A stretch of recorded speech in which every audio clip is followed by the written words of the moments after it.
So it's fair to say that Gavin Newsom and President Donald Trump are not getting on right now. The governor of California has taken another measure to try and force through this EV mandate that he is trying to bring in the state of California.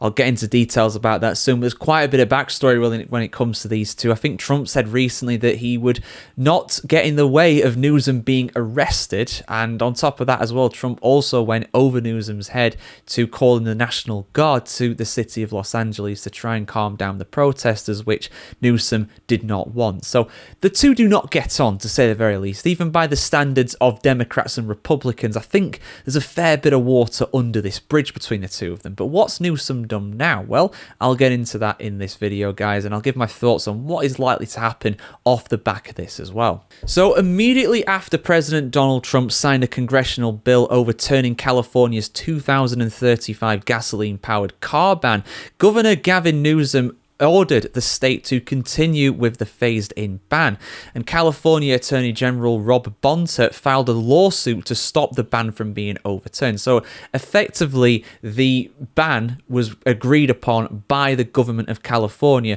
but the central government, the federal government, in turn banned it. Now, in response, California is saying, we're going to do it anyway. We don't care what you think about this.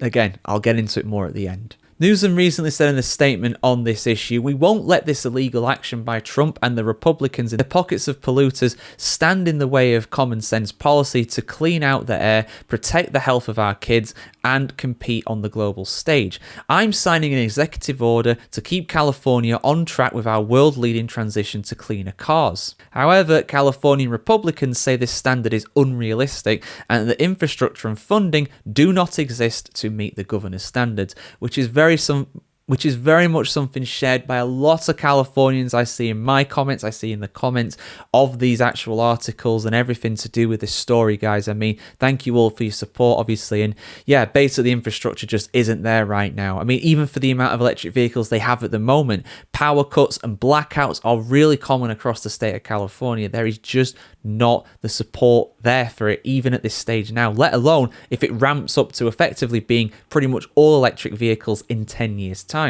And indeed, the state Senate's Transportation Committee Vice Chair Tony Strickland of the Republican Party said, "California faces many challenges in reaching other unrealistic goals set by the governor.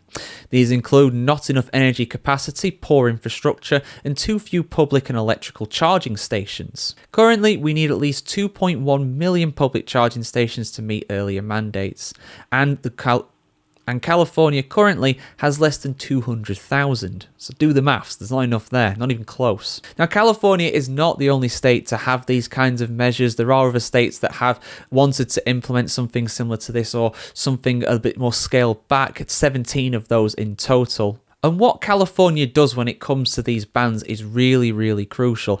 I mean, this is all to do originally with the Advanced Clean Cars 2 Act for passenger vehicle regulations. Now, if this was adopted and did go through in the District of Columbia in Washington and also California, and this act has been adopted by 12 states, including California and DC. And these 12 states make up around 40% of all auto sales in the United States. So at that point, you're talking about half of the country in terms of car sales all having to be electric vehicles. So what these states do matters for every state. Every single company, every single car maker would have to only make EVs, because if they don't, they're effectively cutting off 40% of the market. They'd never do it. It'd make no sense for business at that point. And a lot of people are definitely online are definitely not happy with this in terms of the acts of the governor. It's very much a war, and it's going to end up in the courts really at this point. There's going to be lawsuits and countersuits and everything like that. But a lot of people are pointing out the irony of course, the Democrat Party, of course, Gavin Newsom is one of, actually going and superseding a Democratic vote that was taking place in the Senate, in the central government in Washington. So, yeah. Definitely a divisive issue, but overall, a lot of people are thinking that California shouldn't be successful with this, and they won't be successful with this. But this will very much rumble on. There, like I said, will be lawsuits and countersuits, and we'll bring you any kind of updates here on the channel, guys. Have a great day wherever in the world. And yeah, just let us know, how do you think this is going to go, and what do you think should happen here? I want to hear your thoughts in the comments as always.